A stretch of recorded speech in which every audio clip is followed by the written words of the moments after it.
கனத்துக்குரியதான பிள்ளைகளாக மாறணும். எத்தனை பேர் ஆமென் சொல்றது புரியுது? நான் சொல்றது புரியுதா?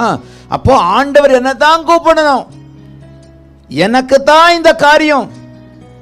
அப்போ கனத்துக்குரிய பாத்திரமாய் நான் மாறணும்னு சொன்னா நான் கனம் பெற்ற பிள்ளையா மாறணும். எனக்குள்ள நன்மை இருந்ததுன்னா நான் கனத்துக்குரிய பிள்ளையா மாறுவேன். எத்தனை பேர் நான் சொல்றது புரியுது? ஆமென். தீமை இருந்தா யாருக்கும் கீழ்ப்படிய மாட்டீங்க. இந்த உலகத்துல எப்படி பாவம் வந்தது? எப்படி வந்தது? கீழ்ப்படியாததுனால பாவம் வந்தது. ரைட்டா? ஏதேன் தோட்டத்தில் ஆண்டவர் பிதாவாகிய தேவன் எல்லா விருட்சங்களையும் ஆண்டவர் உண்டு பண்ணினார். ரைட்டா?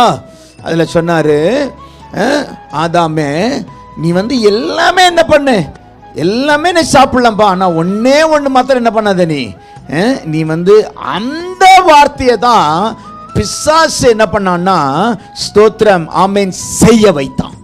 அப்போ ஆண்டுடைய பார்வையில் என்ன, நீ எதை செய்யக்கூடாதோ அதை செய்தான். செய்யக்கூடாமல் கடைசி வரைக்கும் நீங்க நிலைத்திருப்பீங்கன்னு சொன்னா ஆமென், கீழ்ப்படுகிறீர்கள் என்று அர்த்தம். நீங்கள் கனத்துக்குரிய பாத்திரமாய் மாறுகிறீர்கள். கனத்துக்குரிய பாத்திரமாய் இருப்பாய் என்று சொன்னால் ஆண்டவர் உங்களுக்கு கனமுள்ள காரியங்களை கத்த செய்துகிட்டே இருப்பார். உன் பிள்ளைகள் உனக்கு ஆமென் ஒளிவ மர கன்றுகளைப் போல் இருப்பார்கள். உன் பந்தியை சுற்றிலும் இருப்பார்கள். உன் பிள்ளைகள் உன் பேச்சை கேட்பார்கள். நீ செய்வதெல்லாம் உனக்கு வாய்க்கப்படும். தேவனுக்கு பிரியமான காரியத்தை செய்ய செய்ய செய்ய செய்ய கர்த்தர் உனக்கு நன்மையானதை கர்த்தர் உனக்கு கொடுத்துக்கிட்டே இருப்பார். தீமை உனக்கு வர விடவே மாட்டார். ஆனால் ஆமென், ஸ்தோத்திரம், இதை பிசாசுக்கு பிடிக்காது. பிசாசு என்ன பண்ணுவான்னா, உன்னுடைய ஆசீர்வாதத்தை எல்லாம் போன வாரம் கேட்டோம்ல